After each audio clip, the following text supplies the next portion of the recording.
Hi hello ಎಲ್ಲ ರಾಜ್ಯ ಸರ್ಕಾರಿ ನೌಕರರಿಗೆ ನಮಸ್ಕಾರ. ಇವತ್ತಿನ ಒಂದು ವಿಡಿಯೋದಲ್ಲಿ ಸರ್ಕಾರಿ ನೌಕರರಿಗೆ ಇಂಪಾರ್ಟೆಂಟ್ ಆಗಿರುವಂಥ ಒಂದು ಅಪ್ಡೇಟ್ ಬರ್ತಾ ಇದೆ ರಿಲೇಟೆಡ್ ಟು OPS. ಕರ್ನಾಟಕ ರಾಜ್ಯದಲ್ಲಿ ಇವಾಗ ಅಧಿಕೃತವಾಗಿ ಆದೇಶವನ್ನು ಹೊರಡಿಸಲಾಗಿದೆ ರಾಜ್ಯ ಸರ್ಕಾರಿ ನೌಕರರಿಗೆ ಹಳೆಯ ಪಿಂಚಣಿ ವ್ಯವಸ್ಥೆಗೆ ಒಳಪಡಿಸುವಂತೆ.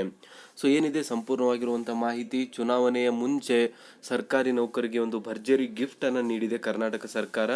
ಸೊ ಎಲ್ಲವುದ್ರ ಬಗ್ಗೆ ಸಂಪೂರ್ಣವಾಗಿರುವಂಥ ಚರ್ಚೆಯನ್ನು ಇವತ್ತಿನ ವಿಡಿಯೋದಲ್ಲಿ ನಾವು ಮಾಡೋಣ. ಸೊ ಇಲ್ಲಿ ನೋಡ್ತಾ ಇರುವಂಥದ್ದು ಅಧಿಕೃತವಾಗಿರುವಂಥ ಆದೇಶ ಕರ್ನಾಟಕ ಸರ್ಕಾರದ ಕಡೆಯಿಂದ. ಕರ್ನಾಟಕ ಸರ್ಕಾರದ ನಡಾವಳಿಗಳು ವಿಷಯ ದಿನಾಂಕ 1/4/2006 ಪೂರ್ವದಲ್ಲಿನ ನೇಮಕಾತಿ ಅಧಿಸೂಚನೆಗಳ ಮೂಲಕ ಆಯ್ಕೆ ಹೊಂದಿ ಆ ದಿನಾಂಕದಂದು ಅಥವಾ ಅದ ನಂತರದಲ್ಲಿ ರಾಜ್ಯ ಸರ್ಕಾರದ ಸೇವೆಗೆ ಸೇರಿದ ನೌಕರರನ್ನು ಹಳೆಯ ಡಿಫೈನ್ಡ್ ಪಿಂಚಣಿ ಯೋಜನೆಗೆ ಒಳಪಡಿಸುವ ಕುರಿತು ಅಂತ ಹೇಳಲಾಗ್ತಾ ಇದೆ. ಸೊ ಪ್ರಸ್ತಾವನೆ ನೀವು ನೋಡ್ತಾ ಇರುವಂಥದ್ದು ಓದಲಾದ ಕ್ರಮ ಸಂಖ್ಯೆ 1 ಸರ್ಕಾರಿ ಆದೇಶದನ್ವಯ ದಿನಾಂಕ 1/4/2006 ಹಾಗೂ ತದನಂತರ ಸರ್ಕಾರಿ ಸೇವೆಗೆ ಸೇರಿದ ಎಲ್ಲ ಸರ್ಕಾರಿ ನೌಕರರಿಗೆ ನೂತನ ಅಂಶದಾಯಿ ಕೊಡುಗೆ ಯೋಜನೆಯನ್ನು ರಾಷ್ಟ್ರೀಯ ಪಿಂಚಣಿ ಯೋಜನೆಯ ಕಡ್ಡಾಯವಾಗಿ ಜಾರಿಗೊಳಿಸಲಾಗಿದೆ. ಓದಲಾದ ಕ್ರಮ ಸಂಖ್ಯೆ 2 ಸರ್ಕಾರಿ ಆದೇಶದಲ್ಲಿನ ಸೂಚನೆಗಳನ್ವಯ ರಾಷ್ಟ್ರೀಯ ಪಿಂಚಣಿ ಯೋಜನೆಯನ್ನು ಜಾರಿಗೊಳಿಸುವ ಮಾರ್ಗಸೂಚಿಯನ್ನು ರೂಪಿಸುವುದರಿಂದಾಗಿ ಈ ಯೋಜನೆಯನ್ನು ಕಾರ್ಯಗತಗೊಳಿಸಲಾಗಿರುತ್ತದೆ.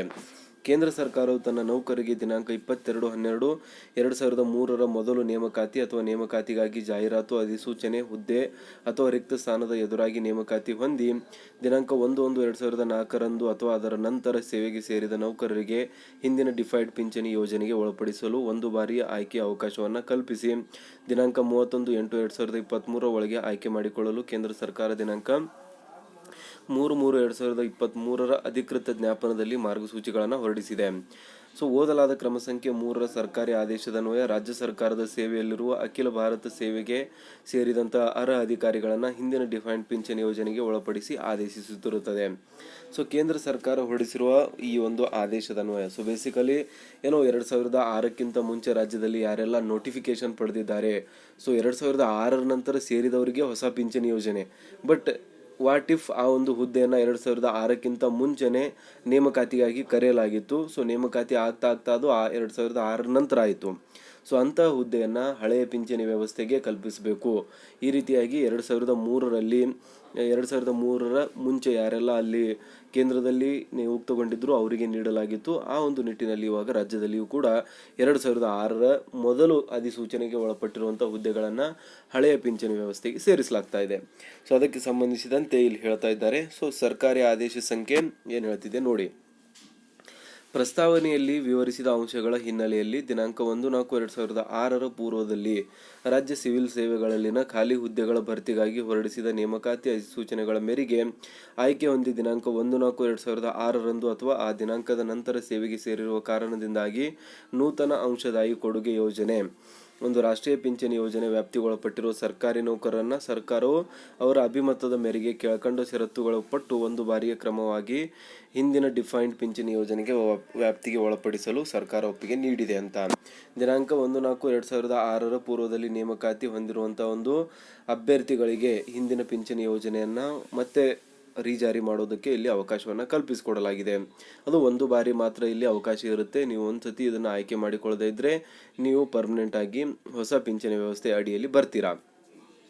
ಒಂದು ಬಾರಿ ಮಾಡಿಕೊಂಡ ಆಯ್ಕೆಯನ್ನು ಬದಲಾಯಿಸುವ ಅವಕಾಶವನ್ನು ಇಲ್ಲಿ ನೀಡಲಾಗಿರುವುದಿಲ್ಲ. ಮೇಲಿನ ಒಂದರಂತೆ ಆಯ್ಕೆಯನ್ನು ಚಲಾಯಿಸಲು ಅರ್ಹ ಸರ್ಕಾರಿ ನೌಕರರು ನಿಗದಿತ ದಿನಾಂಕದೊಳಗೆ ತಮ್ಮ ಆಯ್ಕೆಯನ್ನು ಚಲಾಯಿಸದೇ ಇದ್ದಲ್ಲಿ ರಾಷ್ಟ್ರೀಯ ಪಿಂಚಣಿ ಯೋಜನೆಯಲ್ಲಿ ಮುಂದುವರಿಯುತ್ತಾರೆ. ನೌಕರರ ಆಯ್ಕೆ ಅನುಸಾರ ಅವರ ಹಿಂದಿನ ಡಿಫೈನ್ಡ್ ಪಿಂಚಣಿ ಯೋಜನೆಗೊಳಪಡಿಸಲು ನಿಗದಿತ ಅರ್ಹತೆಯನ್ನು ಹೊಂದಿರುವುದು ಸಕ್ಷಮ ನೇಮಕಾತಿ ಪ್ರಾಧಿಕಾರ ಖಚಿತಪಡಿಸಿಕೊಂಡು ದಿನಾಂಕ 31/7/2024 ಒಳಗಾಗಿ ಅಂತಹ ನೌಕರರನ್ನು ಹಿಂದಿನ ಡಿಫೈನ್ಡ್ ಪಿಂಚಣಿ ಯೋಜನೆ ಒಳಪಡಿಸಲು ಶಿಫಾರಸಿನೊಂದಿಗೆ ಇಲಾಖಾ ಮುಖ್ಯಸ್ಥರಿಗೆ ಕ್ರೋಢೀಕೃತ ಪ್ರಸ್ತಾವನೆಯನ್ನು ಸಲ್ಲಿಸತಕ್ಕದ್ದು. ಆ್ಯಂಡ್ ಅದಾದಮೇಲೆ ಇಲಾಖಾ ಮುಖ್ಯಸ್ಥರು ತಮ್ಮ ಅಧೀನದ ಎಲ್ಲ ನೇಮಕಾತಿ ಪ್ರಾಧಿಕಾರಗಳಿಂದ ಸ್ವೀಕೃತವಾದ ಪ್ರಸ್ತಾವನೆಗಳನ್ನು ಪರಿಶೀಲಿಸಿ ಹಿಂದಿನ ಡಿಫೈನ್ಡ್ ಪಿಂಚಣಿ ಯೋಜನೆಗೆ ಒಳಪಡಲು ಅರ್ಹ ನೌಕರರ ಪಟ್ಟಿಯನ್ನು ದಿನಾಂಕ 31/8/2024 ಒಳಗೆ ಆರ್ಥಿಕ ಇಲಾಖೆಯ ಅನುಮೋದನೆಗೆ ಸಲ್ಲಿಸತಕ್ಕದ್ದು.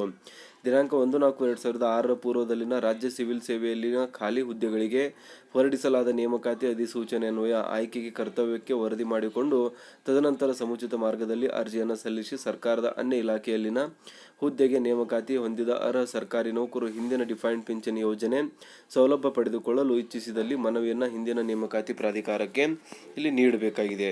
ಸೊ ದಿನಾಂಕ 30/6/2024 ಒಳಗಾಗಿ ಸಲ್ಲಿಸಬೇಕು ಅಂತ. ಸೊ ಇದು ಲಾಸ್ಟ್ ಡೇಟ್ ಇರುವಂಥದ್ದು 30/6/2024. ನೇಮಕಾತಿ ಪ್ರಾಧಿಕಾರವು ಅಂತರ್ ಸರ್ಕಾರಿ ನೌಕರರನ್ನು ಸಮುಚಿತ ಮಾರ್ಗದಲ್ಲಿ ಅರ್ಜಿ ಸಲ್ಲಿಸಿ ಅನ್ಯ ಇಲಾಖೆಗೆ ಆಯ್ಕೆಯಾದ ಹುದ್ದೆಗೆ ಬರಮಾಡಿಕೊಳ್ಳುವ ಸಲುವಾಗಿ ಬಿಡುಗಡೆ ಹೊಂದಿರುವುದನ್ನು ಖಚಿತಪಡಿಸಿಕೊಂಡು ಮೇಲಿನ ಕ್ರಮ ಸಂಖ್ಯೆ 4ರಂತೆ ಪರಿಶೀಲಿಸಿ ಮೇಲಿನ ಕ್ರಮ ಸಂಖ್ಯೆ 5ರಂತೆ ಮುಂದಿನ ಕ್ರಮಕ್ಕಾಗಿ ಕಳುಹಿಸತಕ್ಕದ್ದು. ಕರ್ನಾಟಕ ರಾಜ್ಯಪಾಲರ ಆದೇಶಾನುಸಾರ ಅವರ ಹೆಸರಿನಲ್ಲಿ ಅರುಳ್ ಕುಮಾರ್ KS ಅಂತ ಇಲ್ಲಿ ನೋಡ್ತಾ ಇದ್ದೀರಾ. ಸೊ ಬೇಸಿಕಲಿ ಅವರ ಒಂದು ಆರ್ಥಿಕ ಇಲಾಖೆಯ ಕಡೆಯಿಂದ ಸೈನ್ ಅಂಡ್ ಸಿಗ್ನೇಚರ್. ಸೊ ಒಟ್ಟಾರೆಯಾಗಿ 2006ಕ್ಕಿಂತ ಮುಂಚೆ ಯಾರೆಲ್ಲ ಸರ್ಕಾರಿ ನೌಕರರು ಒಂದು ನೋಟಿಫಿಕೇಶನ್ನ ಪಡೆದಿದ್ರು, ಅವರ ಒಂದು ಹುದ್ದೆ ನೋಟಿಫಿಕೇಶನ್ 2006ಕ್ಕಿಂತ ಮುಂಚೆ ಆಗಿರುವಂಥದ್ದು 2006 ನಂತರ ಹುದ್ದೆಗೆ ಸೇರಿ ಹೊಸ ಪಿಂಚಣಿ ಯೋಜನೆಯಲ್ಲಿದ್ದರೂ ಅವರನ್ನು ಹಳೆಯ ಪಿಂಚಣಿ ವ್ಯವಸ್ಥೆಗೆ ಸೇರ್ಪಡೆ ಮಾಡಲಾಗ್ತಾ ಇದೆ. ಸೊ ಅದಕ್ಕೆ ಸಂಬಂಧಿಸಿದಂತೆ ಅಧಿಕೃತವಾಗಿರುವಂಥ ಆದೇಶ ನಿಮ್ಮ ಮುಂದೆ ಇರುವಂಥದ್ದು. ದಯವಿಟ್ಟು ಈ ಒಂದು ಮಾಹಿತಿಯನ್ನು ಎಲ್ಲರ ಜೊತೆ ಶೇರ್ ಮಾಡಿ, ವಿಡಿಯೋನ ಲೈಕ್ ಮಾಡಿ, ಚಾನಲ್ನ ಸಬ್ಸ್ಕ್ರೈಬ್ ಮಾಡ್ಕೊಳ್ಳಿ. ಸಿಗೋಣ ನೆಕ್ಸ್ಟ್ ವಿಡಿಯೋದಲ್ಲಿ. ಜೈ ಹಿಂದ್, ಜೈ ಕರ್ನಾಟಕ.